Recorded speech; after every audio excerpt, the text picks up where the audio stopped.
Pronto, eu pedi ao irmão Alberto, que é para, com base na experiência que ele tem, na igreja local onde ele está lá em São Paulo, que é uma igreja autónoma, que depende dos senhores, não está inserida em nenhuma organização e tem uma atividade missionária.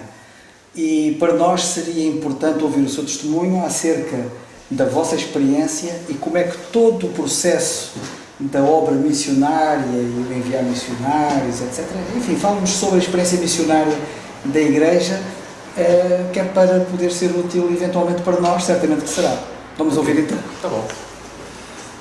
A igreja lá no Itaim, ela funciona, embora tenha o nome de uma denominação, ela não participa de associação nem de convenção, porque ela tem uma experiência de anos em frustração com isso, porque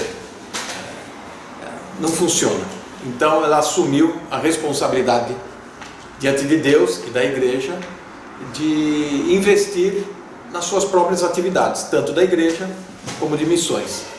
O líder que está lá, ele era vinculado a uma missão, já tinha sua experiência com Asas do Socorro. Asas do Socorro é uma missão que está no centro do Brasil, perto da capital federal, que são aviões pequenos, monomotor, dirigidos por evangélicos, por pessoas que levam ou mantimento, ou levam missionários, bíblias, para as localidades longínquas do Brasil, que é grande, né?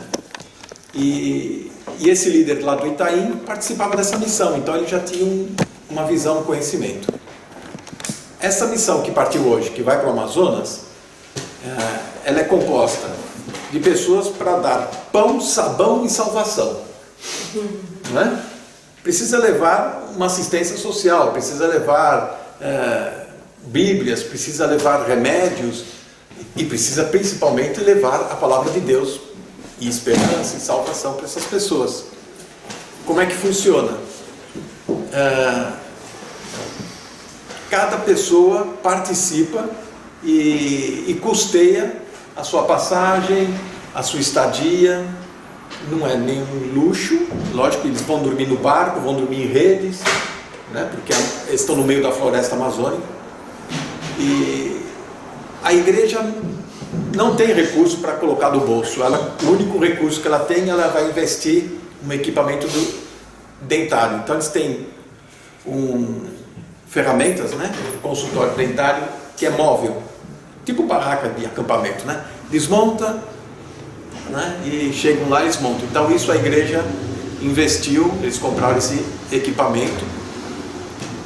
As pessoas que vão participar, além de pagar a passagem, custear todas as suas despesas, ela passa por um treinamento da igreja, né, dos líderes que já estiveram lá, para dar as informações do que vai encontrar, né? As dificuldades do ambiente inóspito, né? Que pode acontecer várias coisas, e principalmente como tratar, lidar com as pessoas.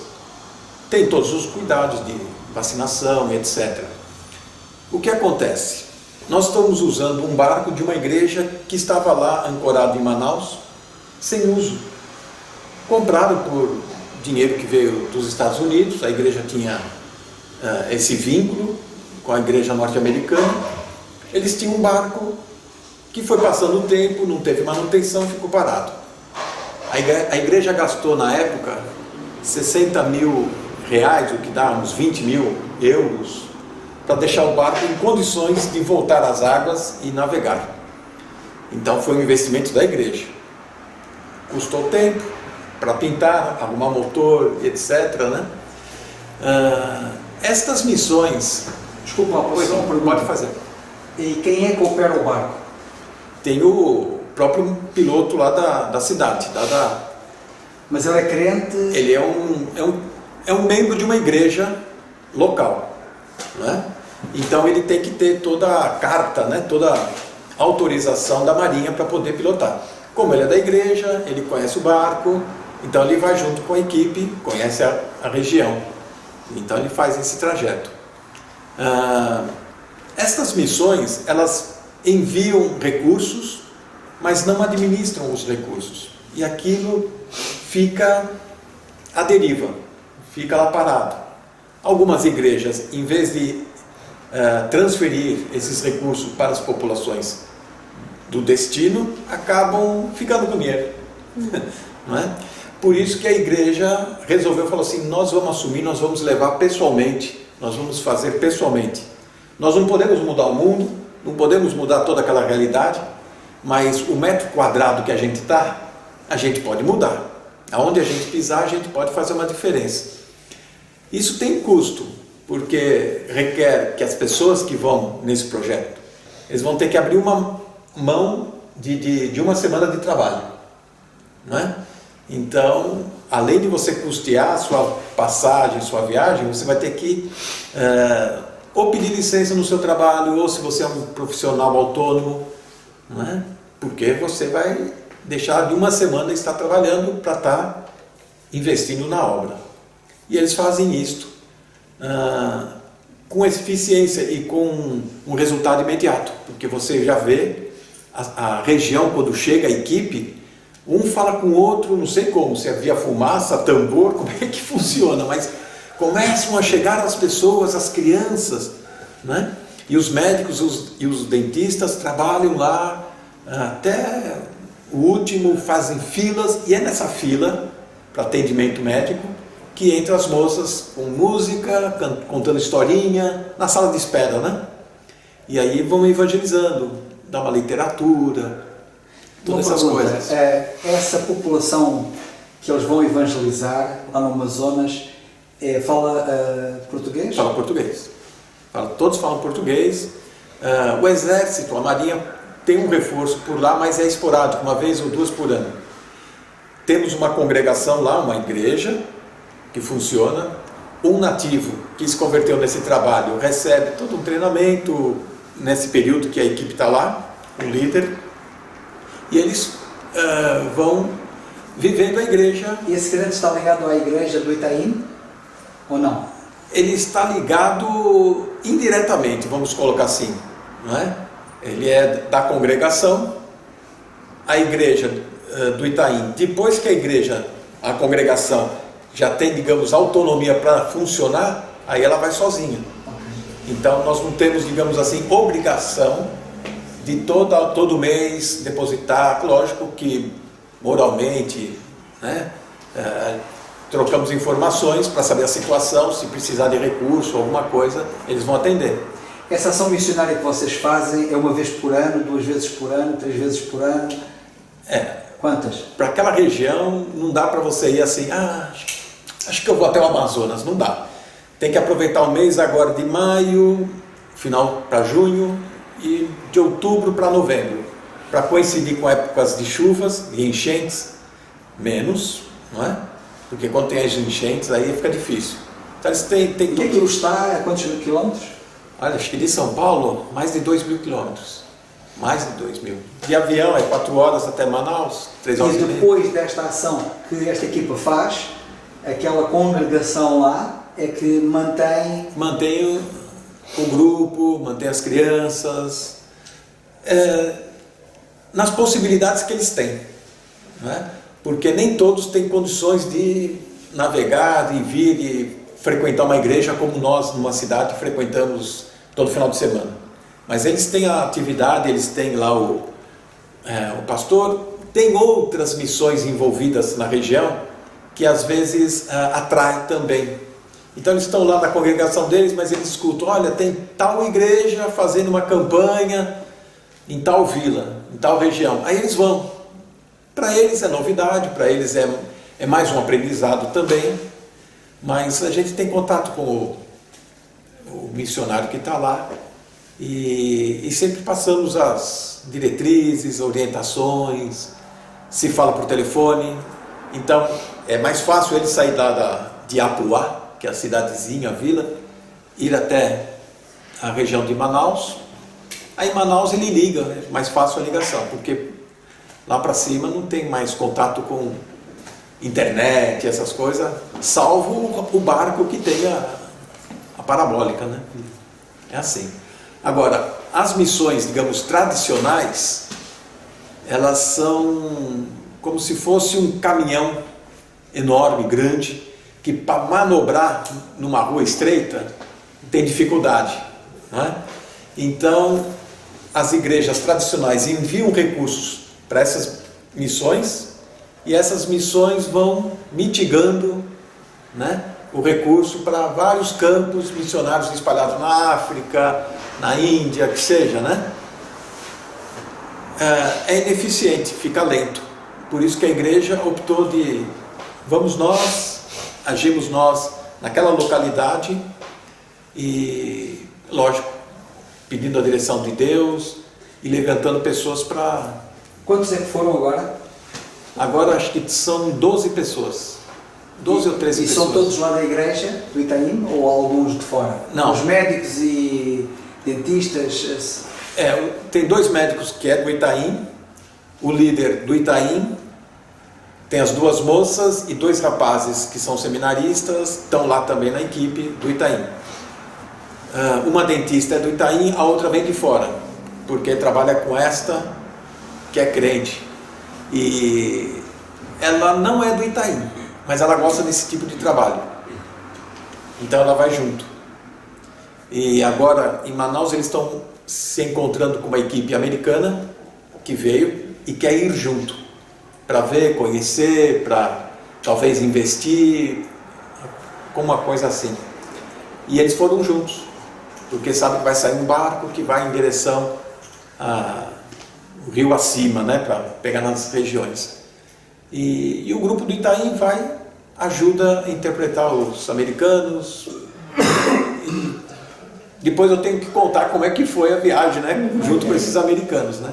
Mas normalmente uma viagem dessa não pode ser muito grande a equipe, né? O barco também não é muito grande e quando você tem uma equipe menor você consegue controlar melhor, você consegue agir melhor, né? Uma equipe muito grande fica difícil. Conhece o barco? O barco Sim. só de foto. E Né? qual é o tamanho do barco, mais ou menos? Não, é um tamanho tipo iate. Ok. Né? Não sei, iate Certo. talvez o tamanho dessa sala aqui, alguma coisa assim. E é feito exatamente para navegar naqueles rios, né? É típico para aquele rio, então estão bem servidos nisso. Talvez alguns de vocês queiram fazer alguma pergunta, aproveitem para fazer alguma pergunta ao irmão Alberto sobre o assunto. Eu acho que seria interessante o irmão Alberto também contar aquilo que a gente falou hoje. O irmão Alberto falava naquela questão de alguns jovens, e não só da igreja, envolverem a comunidade em que a igreja está inserida com aquela situação que uns sabem fazer isto, outros sabem fazer aquilo. E eu achei muito interessante essa ideia, e era bom, irmão Alberto. Não, é porque lá na rua da igreja... Desculpe só, irmão Alberto, é que essa realidade, pronto, a gente aqui não tem um Amazonas, não tem, mas temos isto que o irmão Alberto agora vai falar. Na rua, no nosso bairro, na região, a igreja está lá. Então, para a igreja ser útil ou ser apresentada para a vizinhança, de repente surgiu a oportunidade de oferecer algum curso para a vizinhança, não é? A vizinhança, a gente coloca lá uma placa, olha, aula particular de matemática, de inglês, computação, crochê, pintura, essas coisas. Mas como que foi feito isso? Uma ou 2 pessoas da igreja viram que na rua sempre tinha aqueles meninos que ajudam as senhoras na feira, carregando sacola, né? Meninos simples. Então falou, puxa, vamos pegar essa garotada que fica aí na rua, joga bola, fica gritando, vamos trazer para dentro da igreja, depois da feira, né? No fim do dia. Então, pegaram essa garotada, dar um almoço. Começou com uma meia dúzia, uns 10 garotos, faz o almoço para eles, depois do almoço conta a história bíblica, né? Apresenta o evangelho, e aí com o tempo chegou um outro rapaz que gostou da ideia, falou assim, puxa, eu sou professor de computação, a igreja tem lá um aparelho, 2 máquinas, né? E a criançada quer saber mexer, quer ver isso, escuta e vê, né? Mas eles não têm isso em casa. E aí aquilo começou a crescer porque a criançada queria ir na igreja, pelo menos para aprender a mexer no computador. Então foi um sucesso essa parte. E aí desdobra para outra situação. Alguém olha e fala assim, puxa, eu sei fazer pintura de quadro, eu posso ensinar. Eu posso vir aqui de quinta-feira à noite, aí a gente colocou lá a vizinhança, divulgou para a vizinhança, olha, quem quer fazer pintura, por exemplo, quinta-feira à noite tem uma pessoa. Então, foram abrindo vários cursos, aulas de reforço, aula de inglês, e tinha outras coisas que eu nem lembro mais, né? E a vizinhança vem. E quando a vizinhança vem, eles ficam assim, puxa, essa é uma igreja, nossa, não tem santo na parede? Não, não tem. Puxa, não tem estátua? Também não tem. Mas tem pessoas como você, como a pessoa do bairro, né? Então, eu sempre passei aqui em frente, eu queria entrar, tinha curiosidade, mas eu tenho medo, porque dizem que crente é isso, crente é aquilo, né? As pessoas não entravam. Aí com esse tipo de trabalho, aproximou as pessoas, né? Então, a vizinhança veio, acabou vendo que, puxa, são pessoas como a gente, né? Gente normal, né? Então, isso é um ponto que atrai, né? E cria uma oportunidade para você apresentar a igreja, falar do evangelho, testemunhar. Mas isso só acontece quando a igreja se envolve, né? Então, se na igreja tem uma pessoa que é professor de inglês, outro é professor de, sei lá, de matemática, ou alguém que mexe com o computador, ou outra profissão que tenha lá, eu sou mecânico, né? E queira ensinar alguns princípios, a vizinhança vai vir, né? É de graça, mas não é. Porque tudo que é de graça a pessoa não valoriza, né? Então a gente cobra uma taxa simbólica, um preço apenas para custo de material, de papel, uma coisa ou outra, mas só para a pessoa sentir que, puxa, estou pagando alguma coisinha, né? Então tem um bom retorno nesse sentido. Mais alguma pergunta? E mais ou menos quanto é que fica uma viagem? Para o Amazonas? Sim. Olha, não fica barato não. Porque dentro do Brasil, não sei explicar, as coisas, a passagem aérea é cara. Então, eles devem gastar nessa viagem, cada pessoa, talvez em euro, uns 400 euros. Para passar uma semana lá. Ir de volta, e eles têm que ficar um dia no hotel lá em Manaus, para pegar Só o barco. 400 euros? Só 400. Eu acho que é por aí. É? Mas, se calhar, Cada pessoa. Sim. mas, se calhar, a verdade dos brasileiros é diferente. Isso inclui o bilhete de avião? Sim. Não sei se está incluído o óleo diesel do barco, mas é em torno disso aí, Tá bem. né? Por aí. Pode flutuar um pouco mais, um pouco menos, mas na média eu estou dando um precinho bom, hein? Para vocês aproveitarem a viagem, hein? Mas na média é isso. O mais caro vai sair daqui para o Brasil. Depois lá Mais caro tem isso, mas talvez por época, né? Sim. Por época. Porque lá no Brasil, assim, se você sai de São Paulo e vai para Porto Alegre, que é o sul do país, eles cobram 700, quase 900 reais o avião, né? Que é 300 euros. Que dá 250 euros, por aí. Mas se você sai de São Paulo e vai para a Argentina, lá em Buenos Aires, que é mais distante, sai metade do preço. Não dá para explicar. É assim que funciona. É mais fácil ir para a Argentina e da Argentina voltar para o Brasil, né? Mas assim, são preços que flutuam conforme épocas, né? Mas é por aí. Queres dizer alguma coisa? Não, é interessante, quer dizer, eu estou a ouvir o irmão e estou pronto, digamos, a ouvir uma experiência interessante, não é? Mas tem um lado prático, não é? Quer dizer, nós estamos em Portugal, não estamos na Amazónia, e eu acho que o importante é nós, portanto, discutirmos aqui na nossa realidade, totalmente diferente. Nós aqui não funciona. Cada metro é um metro, a Terra é mas veja, nós temos uma outra missão, essa do Amazonas é 2 vezes por ano e é um pouco mais custosa de fato. Então, já durante o ano já vão falando, quem gostaria de ir, né? E a pessoa sabe que se ela vai ter que arcar com as despesas. E depois ela digamos, treinada, passa por algumas reuniões, etc. Mas temos uma outra missão que é no litoral de São Paulo mesmo. não parece, mas no litoral de São Paulo, perto, questão de 300 quilômetros, 400, existe também pescadores, né, no litoral, que essas vilas de pescadores são desassistidas. E a igreja se envolveu porque tinha um amigo, né, do líder que participava dessa missão, e a gente foi lá para apoiar ele.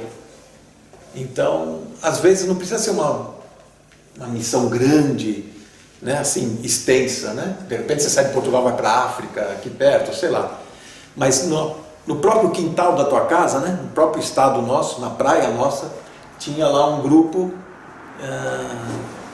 com dificuldades, sem ninguém para assistir, sem ninguém para dar apoio, etc.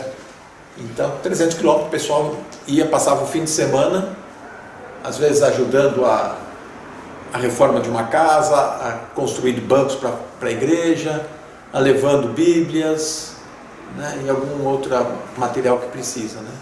Cada zona tem uma realidade. Sim, isso é verdade.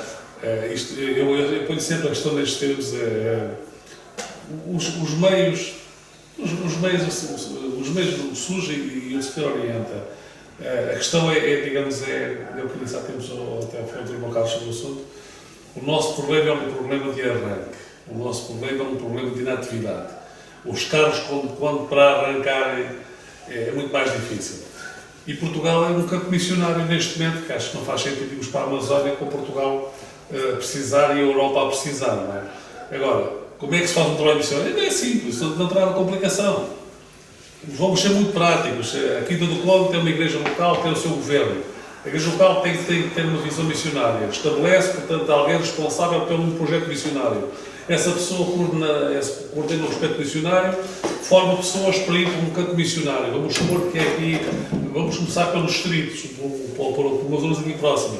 Forma-se uma equipa, essa equipa, portanto, faz uma estratégia de como é que há de atuar nesse campo missionário de acordo com as necessidades e de acordo com a realidade.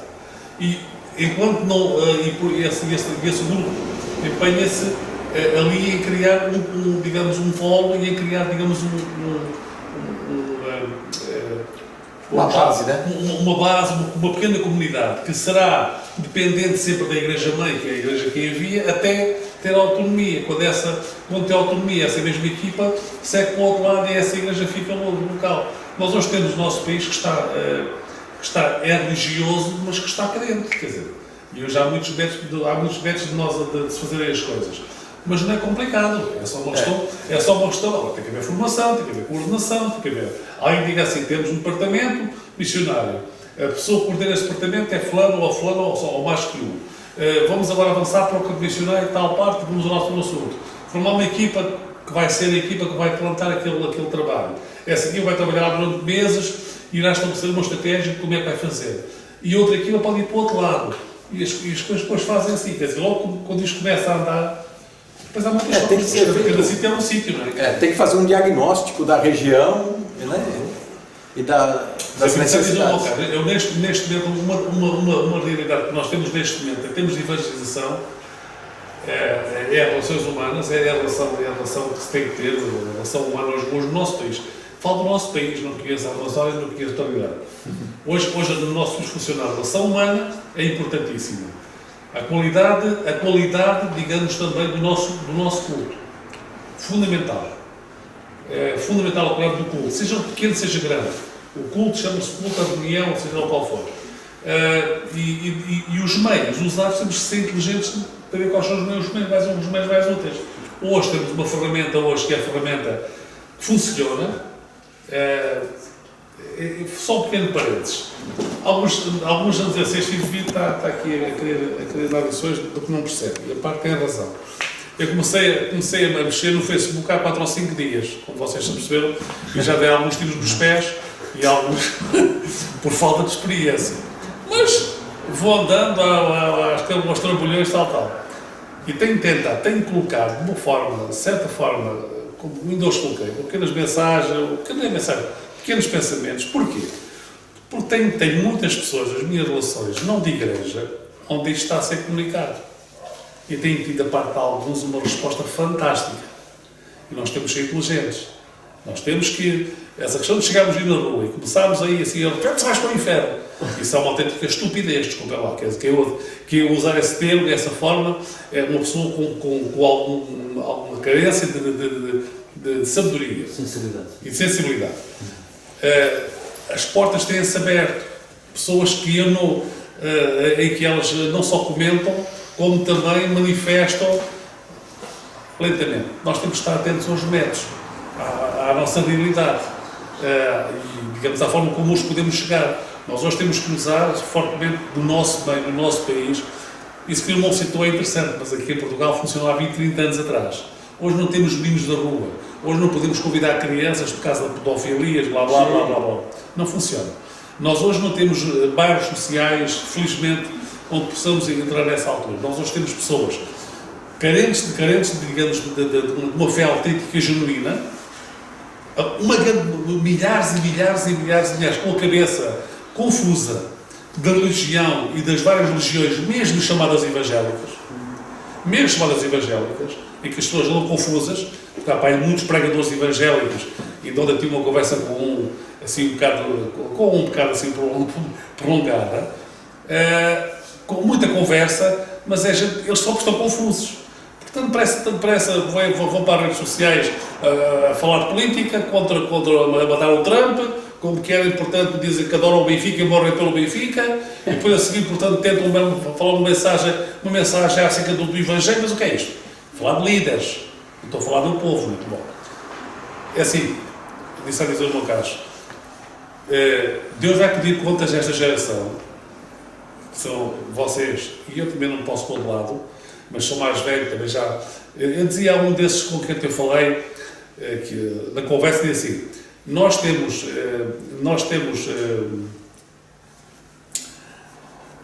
princípios, nós temos opinião, disse ele, fulano, nós temos opinião. Nós tínhamos opinião, os dois, quando há 43 anos, andávamos os dois, e eu referi-me ele, que ele também lá estava, eu e ele e mais outro jovem, em Sines, fomos para lá em trabalho missionário de literatura, e dormíamos no chão lá do salão de cultos, e fomos no fim de semana para lá com o trabalho missionário entregar literatura há 43 anos. Tínhamos opinião. E eu falei com ele em relação a isso, portanto, há 43 anos. Era uma realidade, hoje é uma realidade, pois nós temos essa responsabilidade. E mais, temos-la nós como crentes e ter a liderança da Igreja, desculpa lá vocês, agora também como somos, a liderança da Igreja é que tem que dar o pontapé de saída. É assim, o Primeiro-Ministro é que tem que convocar os ministros e dizer assim, pá, tu, porque não faz sentido o Secretário de Estado estar a dizer o que é que o Ministro há de fazer, não é? Agora, estamos aqui num ambiente informal. Agora, há oportunidades tremendas. Neste momento, a Quinta do Conde pode ser usada por Deus, se quiser ser usada por Deus. Já está a ser usada por Deus. Mas pode ser de uma forma exponencial, pode ser de uma forma tremenda. Tem jovens fantásticos, deve vocês aqui, mas vocês têm aqui um grupo de jovens fantásticos. Tem aqui um grupo de jovens que a gente sente que vocês amam as coisas de Deus. Tem aqui um grupo de irmãos capacitados, aqui os irmãos dotados. O que é que faz falta? É apenas uma questão de organização. É apenas uma questão de pôr as coisas a andar. É uma questão de vencer a inércia e de uma forma organizada, porque nós estamos no ser organizada e não podemos ser desorganizados. Quer da nossa vida pessoal, quer da nossa vida profissional, quer mesmo na Igreja. Tem que haver um mínimo de organização. A organização não são títulos, a organização não são, como vocês não sabem, não são para que alguém se diga, eu sou fulano tal, tenho aqui um crachá que eu digo, eu sou fulano tal. Não. As responsabilidades são para o Ministério, são para o serviço como servos, não é como títulos honoríficos. Aliás, já falámos sobre isso. Essa é a minha convicção. Mas temos oportunidades fantásticas, campos missionários fantásticos. Usando o site da Igreja, usando as novas tecnologias, usando, digamos, aquilo que já o que existe, pode-se muito facilmente plantar igrejas de imediato e temos objetivos, temos de ser práticos, não é? Não faz sentido mandarmos uma equipa para trás dos montes. Nós temos que começar, a partir daqui deste centro, e começar esses círculos lentamente, que é para irmos ganhando experiência e consolidação. Vai avançando. Partindo do círculo e vamos começar por pontos aqui à volta, e depois mais volta, e depois volta. Desta forma as coisas avançam. E eu digo-vos uma coisa, e depois aí há outro efeito.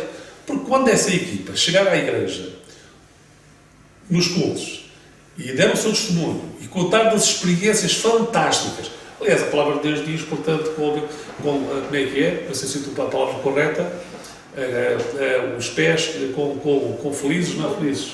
Com formosos são os pés daqueles que anunciam o Evangelho, tal. E aquele que sai gemendo e chorando, voltará com alegria. Esse é o princípio. Na minha experiência, que já não é muita, infelizmente, por fraqueza própria não é muita, mas na minha experiência de trabalho, mesmo de porta a porta, coisa que hoje também não recomendo, quer dizer, nós temos sido inteligentes hoje não faz sentido darmos aí, batendo às portas das pessoas, não é por aí, hoje não é assim. Podemos o risco de ser confundido. Não, hoje não é assim, hoje nós temos que ser inteligentes, nós temos que perceber as coisas, mas não, há 30 anos, quando começámos o curso de Paulo, não havia problema nenhum. Eu chegava à porta das pessoas, batia à porta dos prédios das pessoas, as pessoas abriam uma porta e convidavam para entrar em casa. Hoje está fora de hipótese, a nossa sociedade, lá na Amazônia não sei, é assim. Portanto, se houver visão, o trabalho avança. E como é que avança? Não é complicado. É como digo, há uma visão, em termos do campo missionário, vamos começar em tal parte. Vamos, portanto, formar uma equipa. Vamos juntar 3 ou 4 elementos, não mais. 3 ou 4 elementos. Estes 4 ou 4 elementos são comissionados pela Igreja para ir tal parte. E a Igreja, e os anciãos da Igreja, superintendem, digamos, coordenam, em termos gerais, ainda que haja uma pessoa responsável por esse trabalho, para que haja uma autonomia. E as coisas fluem desta forma, e assim o trabalho avança. Tanto, e com os jovens, e não só os jovens, com outros irmãos. E depois temos hoje é a internet. É termos alguém na retaguarda, com a internet, em que nós podemos apenas pegar um pequeno folheto, ou uma pequena folhinha que custa barata, e é um pretexto que nós colocamos nos carros aqui digamos, com a questão da pessoa ir voltar ao site, ou de nos contactar. E depois o trabalho surge, depois encontramos pessoas que nos convidam, depois encontramos crentes que estão desanimados, depois encontramos pessoas que estão ali pela primeira vez, depois encontramos pessoas que até gostam de ouvir a palavra, depois também ouvimos pessoas que estão numa igreja e dessas igrejas aí, coitados, que andam aí assim, andam cegos, mas que andam aí perdidas no meio disso tudo. E depois, conforme nós começamos, nós quando saímos do curso de Paulo, íamos todos os sábados e domingos, nós íamos, portanto, uma tarde inteira, bater à porta em porta, prédio em prédio. Nós não fazem ideia, nós tínhamos sempre experiências fantásticas, de contactos, de pessoas, de experiências de interesse pelas coisas de Deus. Nós chegámos a ter dezenas, em pouco tempo, dezenas de pessoas onde nós podíamos ter estudos bíblicos em casas, por semana. Dezenas, e se não ultrapassava as centenas. Pronto, mas já falei demasiado. Não, mas foi muito bom. Mas, peço desculpa, estava sem gravar. Não, está tudo bem. Não tem problema nenhum. Não tem problema nenhum. Ora bem, vamos remir o tempo. Muito obrigado. Eu penso que este depoimento duplo do irmão Alberto e do irmão Manuel Gomes, acho que foi muito útil para todos nós. Sim, eu só queria que eu lembrei de mais uma experiência, porque lógico que missões têm suas dimensões. Pode ir no Amazonas, pode ir na África, pode ir, ok.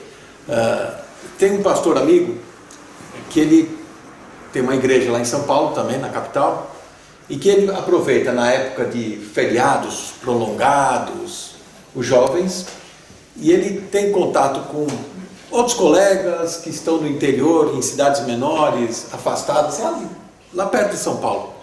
Então ele marca com a pessoa, os jovens vão para a cidade lá perto ou no interior de São Paulo. Então esses jovens ficam alojados, né, acampados dentro da igreja mesmo, então não tem despesa e tal.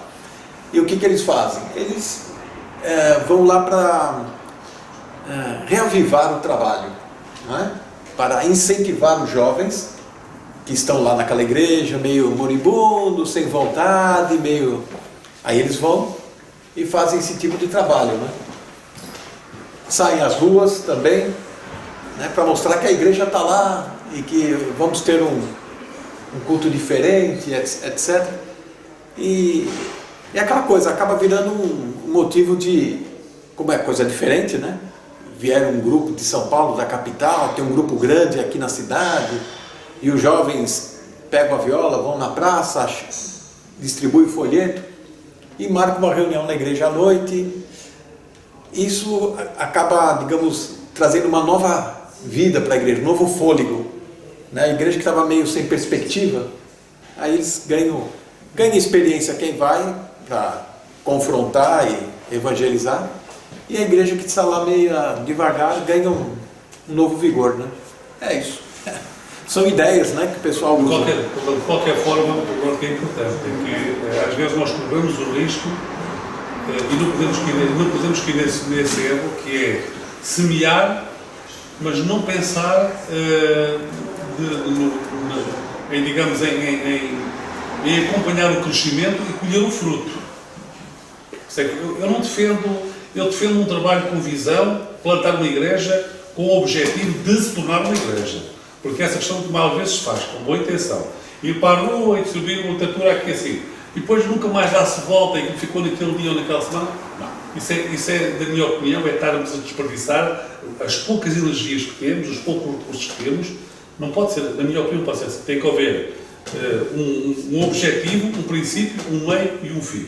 Havendo um princípio, um meio e um fim, luta-se por esse objetivo. Portanto, previamente definido, mas é importante que haja um objetivo. Como há uma igreja local, o nosso caso não é esse.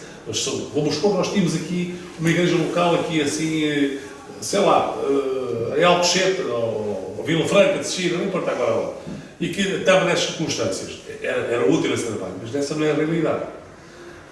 Neste momento, o nosso país está cheio de gente confusa, de religião, chamada evangélica, das mais variadas tendências, e que estão cheias de fome e sede por ouvirem a verdade. Certo? E se nós dizemos que temos a verdade, então, como diz o outro, como ouvirão se não houver que os envie? E como pregarão se não forem enviados? Como é que é?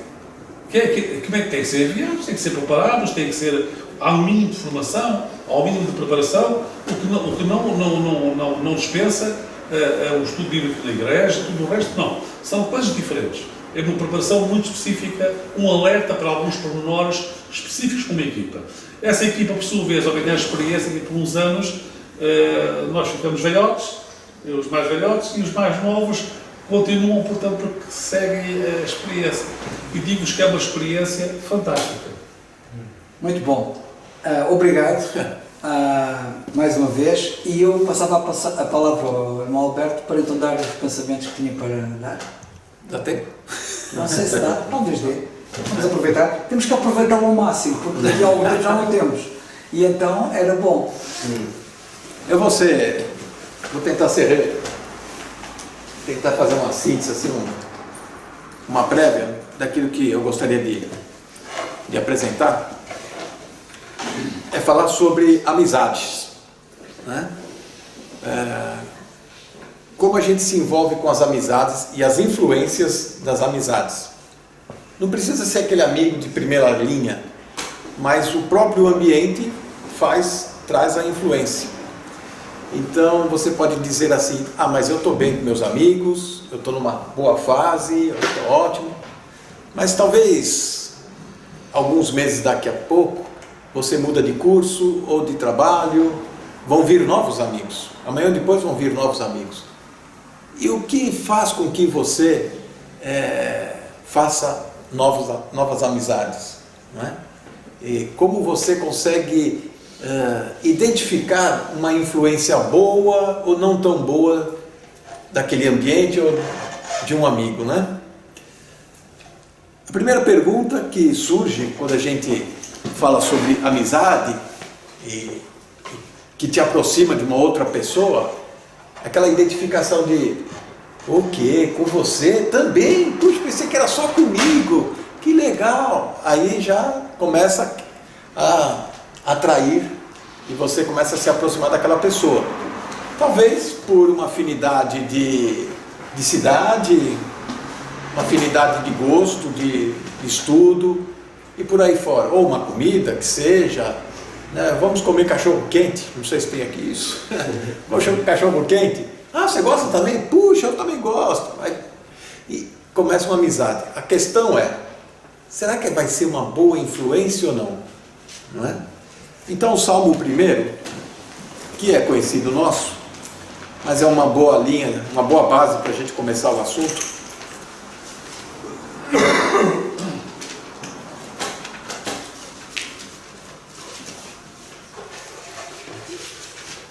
Essa é uma experiência do salmista que acontece com todos nós, queiramos ou não, não é? Diz assim: bem-aventurado o homem que não anda segundo o conselho dos ímpios, nem se detém no caminho dos pecadores, e nem se assenta na roda dos escarnecedores. Você está vendo aí uma escala de descendência, né? Aí você logo pergunta: mas eu não conheço nenhum ímpio. Você não vê um crachá, né? Não vê escrito ímpio, né? Ou outro na testa, pecador. Você não vê isso, né? Muito pelo contrário. Fazendo assim uma ilustração, a gente fala assim: puxa, qual que é a figura de um bandido, né? De um ladrão? Será que é como nos filmes, com aquela máscara preta, já vem com a camisa já de presidiário, né? Esse é um ladrão. Ele não se apresenta assim, né? É só nos desenhos do Pica-Pau que um ladrão se apresenta mascarado, não é? Mas normalmente o ladrão está bem vestido, né? Bem afeiçoado, gravado. Ele fala bem, não é? E não precisa ser necessariamente um homem. Pode ser uma bela senhora, não é? Bem distinta. Quando você percebe, você foi roubado, não é? Então, em termos de ladrão, nós somos especialistas nisso, eu sei o que eu estou dizendo. Questão de amizades é a mesma coisa. Quando a gente lê na Bíblia, né? Não andar nos conselhos dos ímpios, nem dos pecadores, você fala: nunca vi um ímpio por aí, pecador também. O que é um pecador? Você pensa na pior espécie de ser humano. Mas a Bíblia aqui está se referindo, e nós vamos continuar a leitura, ela está fazendo uma distinção de pessoas que temem a Deus. O que é temer a Deus? Levar Deus a sério? De pessoas que estão menosprezando a Deus. Quem já está menosprezando a Deus já é um ímpio, no conceito bíblico, não é? Verso 2: antes, essa pessoa tem o seu prazer na lei do Senhor, e na sua lei medita de dia e de noite. Lei aqui querendo dizer a palavra toda, não é só a lei de Moisés. Fala: não, eu sou da graça, não vou meditar na lei mais. Não, lei aqui no sentido que a gente aplica para nós, é a palavra de Deus toda. Agora, será como árvore plantada junto a ribeiros de águas, a qual dá o seu fruto no seu tempo, as suas folhas não cairão, e tudo quanto fizer prosperará. Se tem algo que nos motiva a ter uma amizade, ou de repente nos envolvermos com algum grupo, é porque a gente quer prosperar, a gente quer se relacionar bem, e de repente nesse relacionamento tirar algum proveito para a nossa profissão, para o nosso estudo, talvez para a nossa própria amizade, de repente um relacionamento, um namoro, um noivado, funciona assim. Mas a palavra de Deus diz: olha, não ande com esse tipo de gente que não leva Deus a sério. Agora, se você meditar na palavra de Deus, estudar, pensar na palavra, meditar não é aquela coisa de oriental, né, que fica no zen, não é esse tipo de coisa. Quando o hebraico aqui ele fala em meditar, ele está usando a figura do próprio camelo, que era um animal bem útil para eles na época, que é ruminante. Então esse meditar é ruminar a palavra de Deus. Você sabe o salmo de cor. Esse salmo aqui não é estranho para ninguém, e outros também. Mas você tem que aprender a ruminar a palavra de Deus. Ou seja, você ouve a palavra, e durante o seu dia, durante os seus afazeres, na situação que for, o Espírito de Deus te traz essas palavras novamente, para você refletir, para você ponderar, para você pensar novamente. E é esta meditação, é este exercício com a palavra de Deus que vai te dar vigor, como uma árvore plantada junto a ribeiros de água. Não tem algo mais refrescante do que uma árvore junto a ribeiros de águas. Nada mais vigoroso do que um jovem no ambiente sadio, para dar frutos e prosperar na vida. Muito bem. O verso 4. Não são assim os ímpios, mas são como a moinha que o vento espalha. Ou seja, ele está aqui hoje, amanhã não está mais. Né? São pessoas que vêm com toda a novidade, vêm com toda a moda, vêm com toda a conversa de sedução, de prazer e de vamos na festa, vamos deixar disso, depois a gente pensa nesse assunto, vamos curtir a vida. No dia seguinte você vai procurar essa pessoa, não está mais. Não é? Eles desaparecem, eles somem. Por que eles somem? Bom, alguns podem ser presos, outros podem cair na bebida e na doença, e assim vai, né? As tragédias, as consequências. Por isso os ímpios não subsistirão no juízo, nem os pecadores na congregação do justo, porque o Senhor conhece o caminho dos justos, porém o caminho dos ímpios perecerá. Na palavra de Deus, nós podemos tirar alguns exemplos sobre influências de pessoas, de amigos, principalmente de amigos. Davi, ele tinha um grande amigo, Jonatas. Agora, se nós pensarmos em algo um pouco mais chocante, né? Que você fala, não acredito, aconteceu isso. Pois é, aconteceu. 1 Reis, capítulo 3, nós conhecemos a história de um rei, Salomão. Pediu a Deus, com todo fervor, a direção de Deus, a vontade de Deus para a sua vida. Deus apareceu a ele em sonhos, e ele falou, puxa, eu vou dominar um povo grande, o povo do Senhor. Deus falou, pede, o que você quer? Ele podia pedir riqueza, né? Ele podia pedir um camelo alado, ele podia pedir 1000 coisas, como rei. Ele pediu sabedoria, para poder administrar a vida dele como rei e do seu povo, que era de Deus. Assim nós também devemos pedir a Deus. A gente pode pedir tanta coisa, uma namorada, né? Um emprego top de executivo numa empresa multinacional. Mas se você pedir sabedoria, Deus dá. Tiago diz isso, né? Você está com falta de sabedoria, clama a Deus e Ele dá sabedoria, não é? Capítulo 1 de Tiago. Porém, este homem sábio, e a sabedoria segundo o que Deus deu para ele, mas era do nível da sabedoria humana, nada comparado à sabedoria do Senhor Jesus. Ele administrou o primeiro dilema na vida dele, e que prova que Deus estava com ele. Veio 2 moças, na disputa de um filho. Conhece essa história?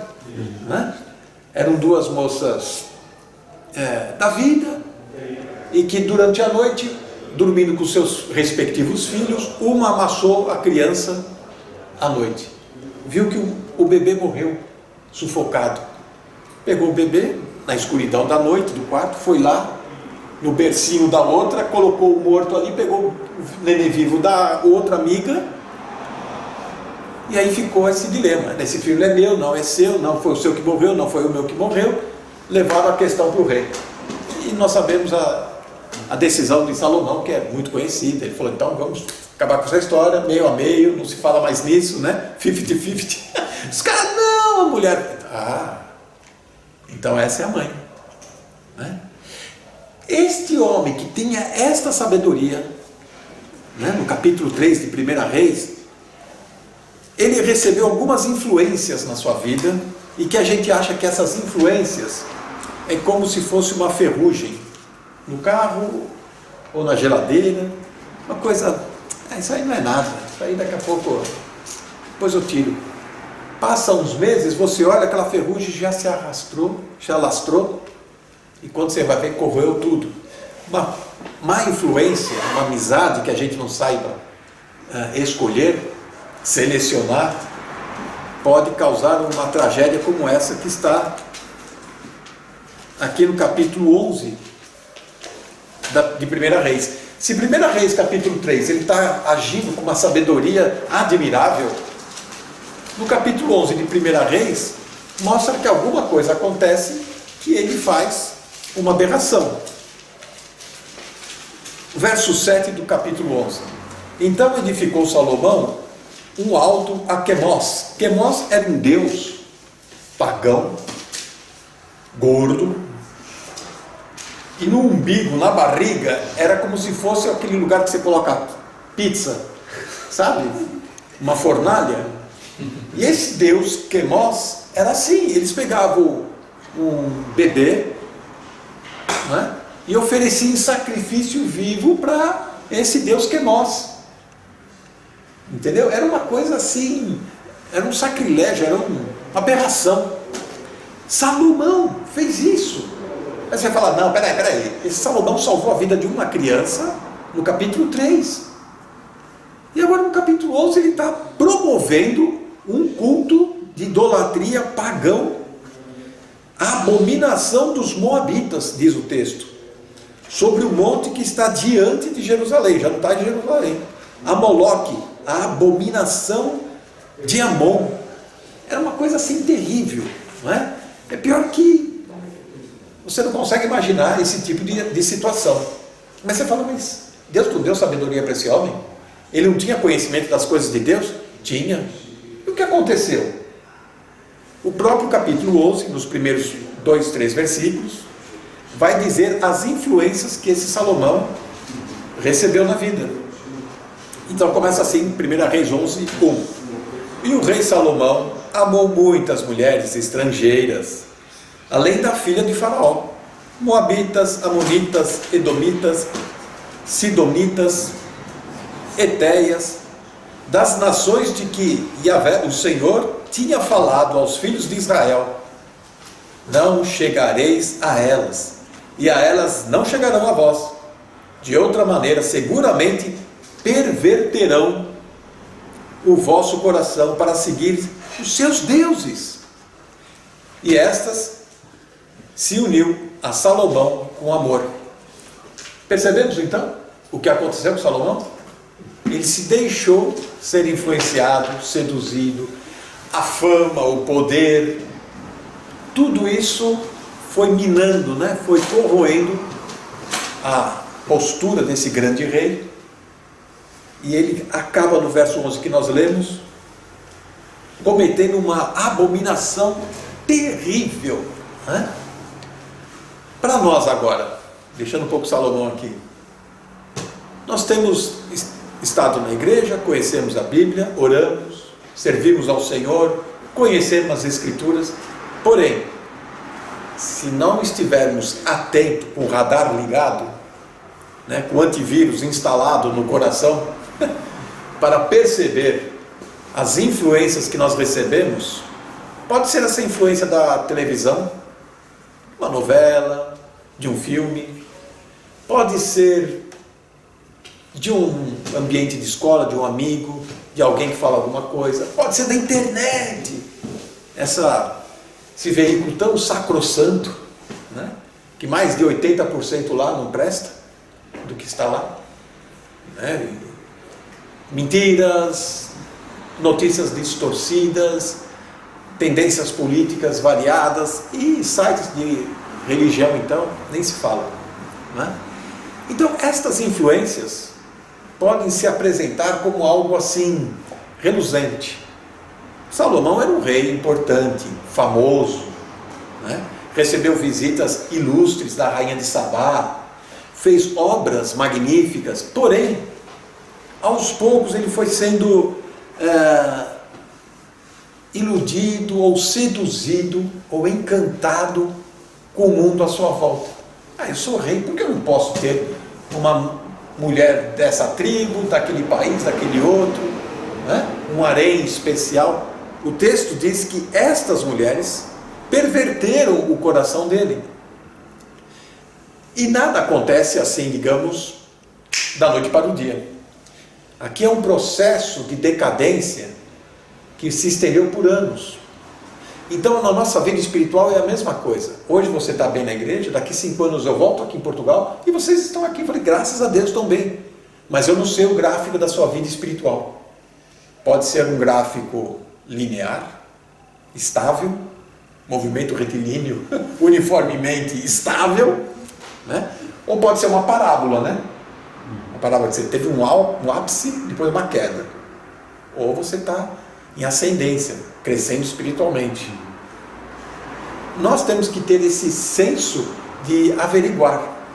Se as empresas fazem periodicamente uma avaliação dos seus funcionários, empresas multinacionais, na vestimenta, no falar, no trato entre os funcionários, tudo isso faz parte de um checklist, né, das empresas. Por que na igreja a gente não pode ter algo assim? Lógico que nós vamos criar uma burocracia na igreja, mas você mesmo, como diz na ceia, examine-se a si mesmo. A ceia coloca isso. Esse examina a si mesmo, você fala, bom, essa semana, né, não fechei ninguém no trânsito, varri o quintal, coloquei o lixo lá fora, até que estou bem, estou na média.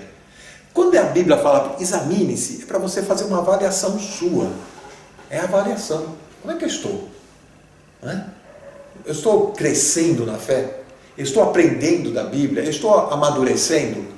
Ou continuo naquela rotina apática de sempre? Foi o que aconteceu com Salomão. E o fim dele, nesta amizade, foi terrível. Nós vivemos numa época conhecida como pós-modernidade. Vocês já ouviram esse termo? Pós-modernidade. A pós-modernidade diz o seguinte: tudo é relativo. Nós vivemos hoje na era do... é subjetivo. Nada é objetivo. Não é? Nós vivemos na época da imagem. Fala mais do que um discurso, uma palavra. Então você vê uma imagem, cada um imagina o que quer com aquilo. Antigamente não. Antigamente existia a poesia, a argumentação, o discurso, a dissertação. Por quê? Nós vivemos uma época do pós-moderno. Tudo é relativo. Você pode tudo. É o que eles dizem, é o que eles pregam. Qualquer mídia que você liga hoje, vai em Hollywood, na internet, é assim, você pode tudo. Conclusão, para não nos alongarmos num tema chato de filosofia, né? Chama-se liberalismo. Não existe um absoluto. Então é liberalismo. Eu tenho a minha liberdade, você tem a tua, eu respeito a minha, você respeita a sua. Está aí a perversidade do coração de Salomão no mundo de hoje. Vivemos assim. Por quê? Nós vamos dando brechas, vamos permitindo aos poucos, vamos abrindo, vamos, né? Permitindo que, não vamos ser tão radicais. Fulano pode ser meu amigo. Não, eu fui com um grupo aqui, um grupo ali, que é bom. Sim, não vamos ser extremistas, mas nós temos que ser maduros para poder saber onde que nós estamos indo, não é? Eu acho que um livro aí de John Stott, um deles, que dizia o seguinte: você não pode evitar que um passarinho venha de repente e pouse na sua cabeça, né? Eu já fui até premiado com algumas pombas, né, marcando e carimbando a minha camisa. Eu não pude fazer nada, né, na hora, mas imediatamente, opa, uma aguinha, um paninho, já limpei, né? Agora, se eu ficar parado, como tem alguns aí que a gente viu nesses pontos turísticos, esse pinto de prata, você já viu, né? Aí ficam lá parados, né, para pegar algumas moedas. O passarinho vem mesmo. E aí ele não pode fazer, sai, né? Ele deixa o pássaro. E o pássaro, se demorar muito, faz um ninho na cabeça dele. Então, o jovem, se a gente tolerar algumas coisas e não meditar na palavra, como diz o Salmo 1, o passarinho vai fazer um ninho. E aí depois você vai reclamar com quem? Com a mãe? Mãe, eu acho que tem ovos aqui em cima, né? Não vai, né? Tem um bicho me picando aqui em cima, também, aí já foi, não é? O que eu quero dizer é aquele ditado popular, né? Olha, meu amiguinho, se você foi dormir com o cachorro, não reclama depois se você está cheio de pulgas, não é? E o jovem é assim, ele de repente ele quer ser amigo de todos, quer ser simpático, no intuito de eu vou evangelizá-los, não é? E aí, de repente, ele volta com as pulgas, não é? Volta com problemas. Então, a amizade, ela funciona assim. 1 Coríntios 15, deve ser o verso 33, Paulo, ele coloca uma questão que vale a pena a gente levar para ficar em meditação. Aqui, ó, é o 33 mesmo. Não vos enganeis, as más conversações corrompem os bons costumes. O bom costume está aqui na igreja, servindo ao Senhor, meditando na palavra de Deus. Quem é que não quer prosperar na vida? O mundo todo quer, né? Não é só crente. Só que os métodos do mundo não são os nossos métodos. Os nossos métodos é meditar na palavra, é orar, é clamar. A figura é de uma árvore junto a ribeiros de água. Ou seja, você vai crescer com vigor, com saúde, com visão de mundo, com percepção do perigo. Por quê? Porque o Espírito que habita em vós vai te alertar. Quando você peca, quando você faz alguma coisa errada, você tem um alarme que vai soar, não é? As más conversações corrompem os bons costumes. Então faça um checklist, né, de como vai a sua vida, né? Com quem você conversa, sobre o quê. E às vezes não precisa nem estar conversando pessoalmente. No Facebook você conversa com muitas pessoas. As pessoas fazem perguntas e elas são astutas, perspicazes. Elas começam a perguntar sobre a igreja. Ah, você é crente, você vai na igreja. Ah, eu já fui também.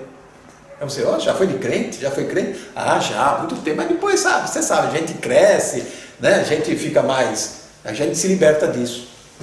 As pessoas falam isso, eu já ouvi isso, já passei por esse tipo de conversa. Ah, eu já fui assim como você, já fui de igreja. Não, agora eu já cresci. Como é que está a sua vida? Eu estou olhando aí a situação, né?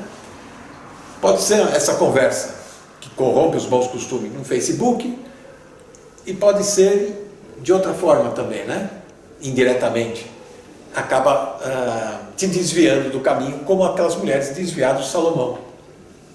Questão para nós: se Salomão, que foi um rei escolhido por Deus, separado por Deus, recebeu a sabedoria de Deus, etc., não se cuidou e teve o fim que teve, fazendo abominações, nós temos que redobrar a nossa atenção e nosso cuidado. Ah, mas sou eu só no mundo. Não, não é só você, né? Elias, o profeta, ele ficou indignado quando Jezabel começou a perseguir ele, ele foi para o deserto, e ele orou a Deus, Deus, só sobrou eu. Deus falou, não, já reservei 7.000 que não dobram os seus joelhos a Baal. Ou seja, nunca estamos sozinhos. Se você pensa que você é único, Deus tem mais crentes por aí que estão na mesma situação ou nos mesmos dilemas que vocês passam. Ok? Era isso que eu queria Que bom. transmitir aí Nem tenho palavras. para os meus garotos. Que bom. E eu sou um dos seus garotos. Eu dou graças a Deus por isso. E vou pedir ao Jorge para orar. Pode ser, Jorge? Se faz favor.